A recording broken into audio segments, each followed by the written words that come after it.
یہ لڑکیاں سب بے نیاز اپنی اداؤں سے سب کو گھائل کرتی مدرسہ عزیزیہ کے دروازے سے گزر رہی تھیں کہ حضرت شاہ محمد اسماعیل رحمت اللہ علیہ کی نظر ان پر پڑ گئی۔ حضرت نے اپنے ساتھیوں سے پوچھا، یہ کون ہیں؟ ساتھیوں نے بتایا، حضرت یہ طوائفیں ہیں اور کسی ناچ رنگ کی محفل میں جا رہی ہیں۔ حضرت نے فرمایا، اچھا یہ تو معلوم ہوا، لیکن یہ بتاؤ یہ کس مذہب سے تعلق رکھتی ہیں؟ انہوں نے بتایا، جناب یہ دین اسلام ہی کو بدنام کرنے والیاں ہیں، یہ سب اپنے آپ کو مسلمان کہتی ہیں۔ حضرت نے جب یہ بات سنی تو فرمایا، مان لیا کہ بد عمل اور یہ بد کردار ہی صحیح، لیکن کلمہ گو ہونے کے اعتبار سے ہوئی تو ہم مسلمانوں کی بہنیں، لہذا ہمیں انہیں نصیحت کرنی چاہیے، ممکن ہے کہ گناہ سے باز آ جائیں۔ ساتھیوں نے کہا، جناب ان پر نصیحت کیا خاک اثر کرے گی، بلکہ ان کو نصیحت کرنے والا تو الٹا خود بدنام ہو جائے گا۔ شاہ صاحب نے فرمایا، تو پھر کیا ہوا، میں تو یہ فریضہ ادا کر کے رہوں گا، چاہے کوئی کچھ بھی سمجھے۔ ساتھیوں نے عرض کیا، حضرت آپ کا ان کے پاس جانا بالکل ٹھیک نہیں، آپ کو پتا ہے کہ شہر کے چاروں طرف آپ کے مذہبی مخالفین ہیں جو آپ کو بدنام کرنے کا کوئی موقع نہیں چھوڑتے۔ آپ نے فرمایا، مجھے ذرا بھر بھی پرواہ نہیں، میں انہیں نصیحت ضرور کرنے جاؤں گا۔ اس کے بعد آپ تبلیغ حق و اصلاح کا عزم صادق لے کر گھر میں تشریف لائے، درویشانہ لباس سے بھی تن کیا اور تن تنہا نائکہ کی حویلی کے دروازے پر پہنچ گئے اور صدا لگائی، اللہ والیو دروازہ کھولو اور فقیر کی صدا سنو۔ آپ کی آواز سن کر چند لڑکیاں آئیں، انہوں نے دروازہ کھولا تو دیکھا کہ باہر درویش صورت بزرگ کھڑا ہے۔ انہوں نے سمجھا یہ کوئی گداگر فقیر ہے، سو انہوں نے چند روپے لا کر تھما دیے، لیکن اس نے اندر جانے کا اصرار کیا اور پھر اندر چلے گئے۔ شاہ صاحب نے دیکھا کہ چاروں طرف شمعیں اور قندیلین روشن ہیں، طوائف طبلے اور ڈھولک کی تھاپ پر رقص کر رہی ہیں، ان کی پازیبوں اور گھنگرو کی چھنکار نے عجیب سما باندھ رکھا ہے۔ چوہی نائکہ کی نگاہ اس فقیر بے نوا پر پڑی، اس پر ہیبت طاری ہو گئی۔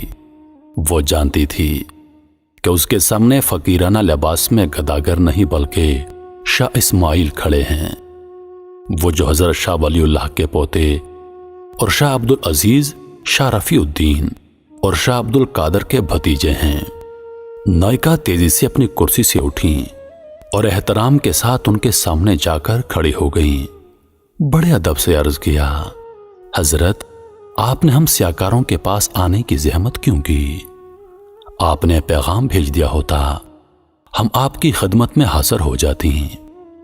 آپ نے آنکھیں بند کیے بغیر نامحرم سے کہا، بڑی بھی تم نے ساری زندگی لوگوں کو راگ اور سرور سنایا ہے، آج ذرا کچھ دیر ہم فقیروں کی صدا بھی سن لو۔ جی سنائیے، ہم مکمل توجہ کے ساتھ آپ کا بیان سنیں گی۔ یہ کہہ کر اس نے تمام طوائفوں کو پازیبیں اتارنے اور طبلے ڈھولکیاں بند کر کے ویس سننے کا حکم دے دیا۔ وہ ہماتن گوش ہو کر بیٹھ گئیں۔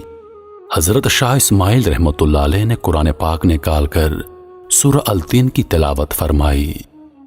آپ کی تلاوت اس قدر وجد آفریں اور پرسوز تھی کہ طوائفیں بے خود ہو گئیں۔ اس کے بعد آپ نے آیت مبارکہ کا دلنشین انداز میں ترجمہ کر کے بیان شروع کر دیا۔ آپ کا یہ خطاب زبان کا کانوں سے خطاب نہیں تھا، بلکہ یہ دل کا دلوں سے اور روح کا روحوں سے خطاب تھا۔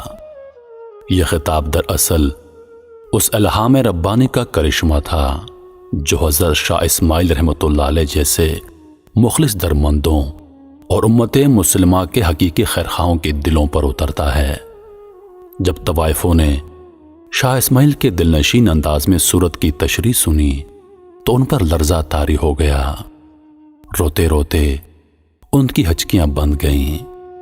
حضرت شاہ اسماعیل رحمۃ اللہ علیہ نے جب ان کی آنکھوں میں آنسوں کی جھڑیاں دیکھیں تو انہوں نے بیان کا رخ توبہ کی طرف موڑ دیا اور بتایا، جو کوئی گناہ کر بیٹھے تو اللہ سے اس کی معافی مانگ لے تو اللہ بڑا رحیم ہے، وہ معاف بھی کر دیتا ہے، بلکہ اسے تو اپنے گناہگار اور سیاکار بندوں کی توبہ سے بہت خوشی ہوتی ہے۔ آپ نے توبہ کے اتنے فضائل بیان کیے کہ ان کی سسکیاں بند گئیں۔ کسی ذریعے سے شہر والوں کو اس بحث کی خبر ہو گئی۔ وہ دوڑے دوڑے آئے اور مکانوں کی چھتوں، دیواروں، چوکوں اور گلیوں میں کھڑے ہو کر بحث سننے لگے۔ تحت دینے کا لوگوں کے سر ہی سر نظر آنے لگے۔ شاہ صاحب نے انہیں اٹھ کر وضو کرنے اور 2 رکعت نوافل ادا کرنے کی ہدایت کی۔ راوی کہتا ہے، جب وہ وضو کر کے قبلہ رخ کھڑی ہو گئیں اور نماز کے دوران سجدوں میں گر گئیں تو حضرت نے ایک طرف کھڑے ہو کر اللہ کے سامنے ہاتھ پھیلا دیے اور عرض کیا، اے مقلب المقلوب، اے مصرف الاحوال، میں تیرے حکم کی تعمیل میں اتنا ہی کر سکتا تھا کہ یہ سجدوں میں گری ہیں، تو ان کے دلوں کو پاک کر دے، ان کے گناہوں کو معاف کر دے اور انہیں آبرومند بنا دے۔ تیرے لیے کچھ مشکل نہیں، ورنہ تجھ پر کسی کا زور نہیں۔ میری فریاد تو یہ ہے کہ انہیں ہدایت فرما، انہیں نیک بندوں میں شامل فرما۔ ادھر شاہ صاحب کی دعا ختم ہوئی، ادھر ان کی نماز وہ اس حال میں اٹھیں کہ دل پاک ہو چکے تھے۔ اب شاہ صاحب نے افتماب زندگی کی برکات اور نکاح کی فضیلت بیان کرنا شروع کر دی اور اس موضوع کو اس قدر خوش اسلوبی سے بیان کیا کہ تمام طوائفیں گناہ کی زندگی پر کف افسوس کرنے لگیں اور نکاح پر راضی ہو گئیں۔ چنانچہ ان میں سے جوان عورتوں نے نکاح کرا لیے اور جو زیادہ عمر والیاں تھیں انہوں نے گھروں میں بیٹھ کر محنت مزدوری سے گزارا کرنا شروع کر دیا۔ کہتے ہیں ان میں سب سے زیادہ خوبصورت موتی نامی خاتون تھیں۔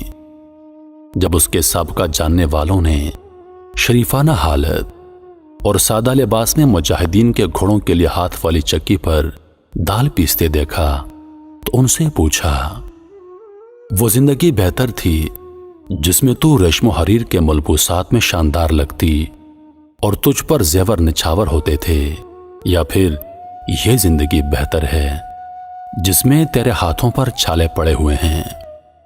وہ کہنے لگی، اللہ کی قسم، مجھے گناہ کی زندگی میں کبھی اتنا لطف نہ آیا جتنا مجاہدین کے لیے چکی پر دال دلتے وقت ہاتھوں پر ابھرنے والے چھالوں میں کانٹے چبو کر پانی نکالنے سے آتا ہے۔ میرے محترم عزیز دوستو، گناہ کا دروازہ ہمیشہ کے لیے کھلا ہے، اور جب تک یہ دروازہ کھلا ہے اللہ پاک تمام دنیا کے انسانوں کے گناہ معاف کرتا رہے گا۔ ہمیں چاہیے کہ ہم اپنے آپ کو اللہ کے حضور پیش کر دیں، اپنے گناہوں کی سچے دل سے توبہ کریں، اللہ پاک ہماری خطائیں ضرور معاف کرے گا۔ انہی لفظوں کے ساتھ میں اجازت چاہوں گا، اس امید کے ساتھ کہ اگلی بار ایک اور ویڈیو لے کر آپ کی خدمت میں حاضر ہوں گا۔ تب تک کے لیے خدا حافظ۔ اللہ پاک آپ سب کا حافظ و نگہبان۔ ہنستے رہیے۔